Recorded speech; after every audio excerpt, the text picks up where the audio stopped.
So, a movie about a young missionary who sacrifices his life for the sake of the gospel is the type of story that we might expect to be told these days within like a growing faith-based entertainment industry. But Last Days is not that type of film. I think it's something far more interesting and also more complicated. Directed by Justin Lin of Fast and Furious fame, Last Days is a fascinating case of a religious-based story told by someone outside of the faith. Is it a commendable attempt at a good faith exploration of Christianity? Or is it yet another example of Hollywood's inability to sort of authentically represent people of faith? I have seen it, so let's talk about it.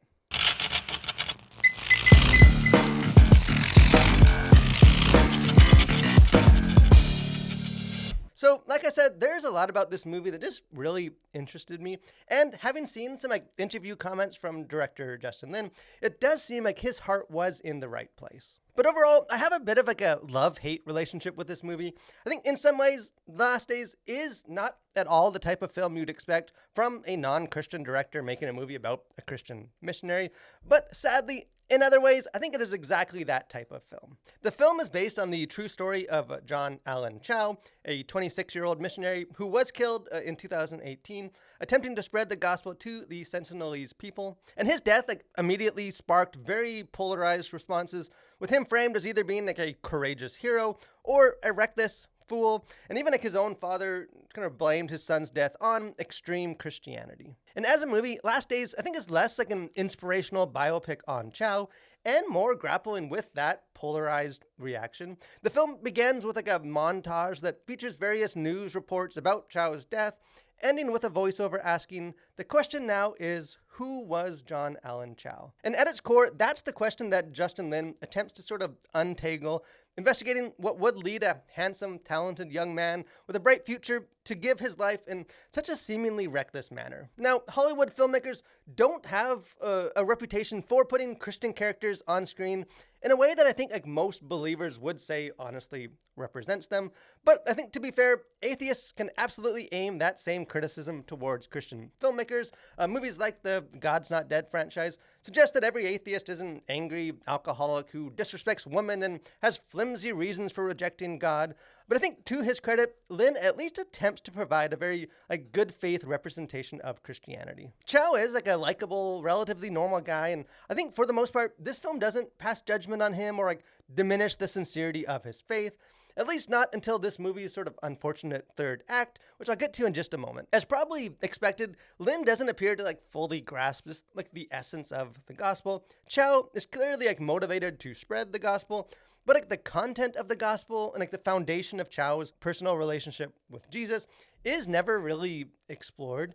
Even so, I think Lin doesn't take a very condescending approach to religion, again, at least until he does. And having an unbeliever tell the story of a Christian missionary obviously raises some valid concerns, but I think it also takes the story to some interesting places that it would not otherwise go. I think were The Last Days made by a faith-based studio or director, the focus would surely be on inspiring audiences with the story of a heroic missionary who gave everything to spread the gospel to the ends of the earth. Instead, Justin Lin comes at it from an outsider's perspective and asks some difficult questions, such as, is there a danger of radicalization in the missionary movement that does feed on the adventurous spirit and thrill-seeking desires of young people? Why is it that God's call on young people so often manifests as a mission to go to glamorous and exotic places, rather than to go humbly serve the homeless at the local soup kitchen? And viewers may not agree with how the film explores those questions, but I think just because a question makes Christians uncomfortable doesn't mean it isn't valid or valuable to ponder. And what makes this film more, I think, digestible for Christians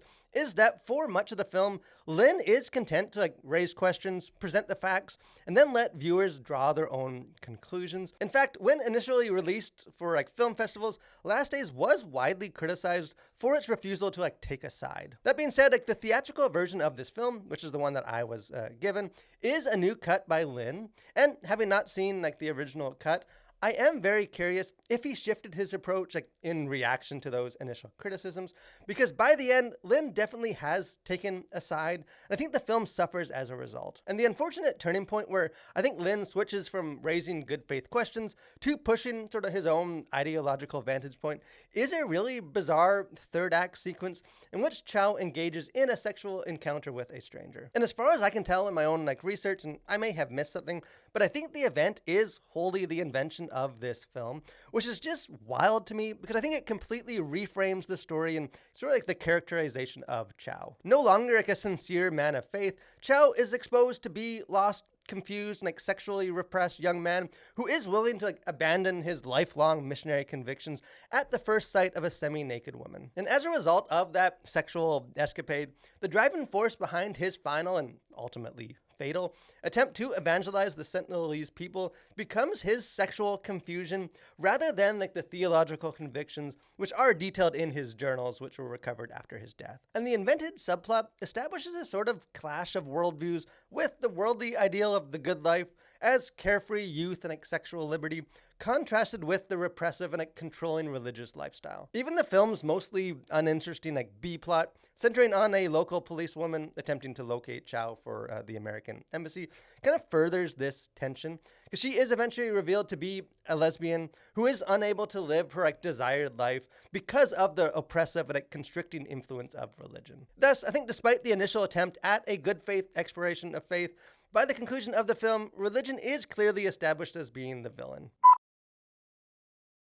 As far as content to consider, things going on the surface of this, for language, there is one F word, as well as 10 to 12 other profanities, and also one racial slur. For violence, nothing depicted on screen.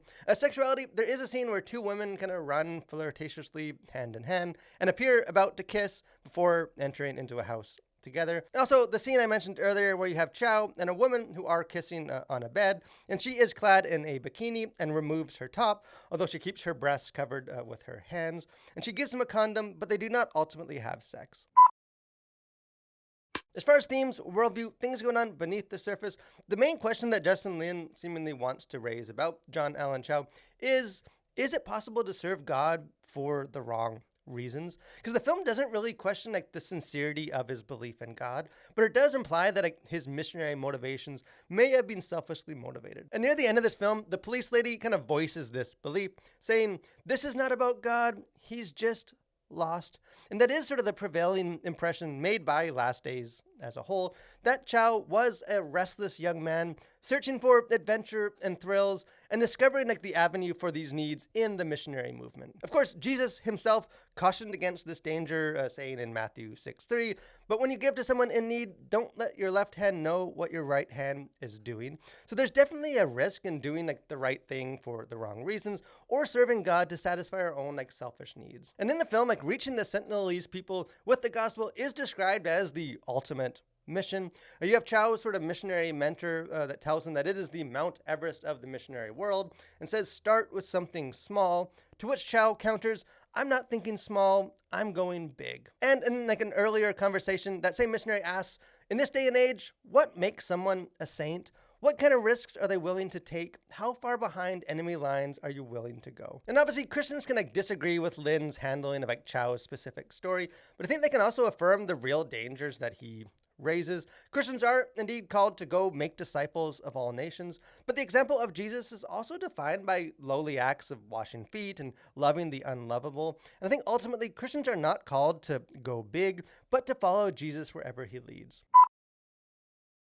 In the end, I think Last Days is one of the more interesting films that I have seen in some time. I think the film does raise some difficult questions in a way that at least attempts to facilitate constructive dialogue rather than just deliver a one-sided lecture. I think the tendency for Christian viewers will be to watch this movie kind of ready to be upset or critique sort of any of the inaccurate kind of representation of faith. But at least to me, I think a more edifying approach may be to take a posture of listening, of attempting to better understand how the Christian faith and the gospel are understood by people outside of the church walls, just as Justin Lin is attempting to understand us within the church. For 85% of this movie, I think Last Days is a refreshing and provocative story, which just makes it more unfortunate that it just can't quite stick the landing and ultimately does revert to the type of sort of disappointing film that I think many Christians likely expected from the start. But hey, I would love to hear what you think. This is definitely a movie that I think will spark a lot of conversations, so don't be shy. Jump into the comment section. Let's have a conversation about it. If you haven't done so too, encourage you guys, subscribe to the channel, become a Collider. Got lots of other movie reviews, got our Faith and Pop Culture podcast, got interviews, just other fun stuff. Would love to have you guys be a part of that. Most of all, guys, thank you for watching. Stay safe and continue to collide with your world for Christ.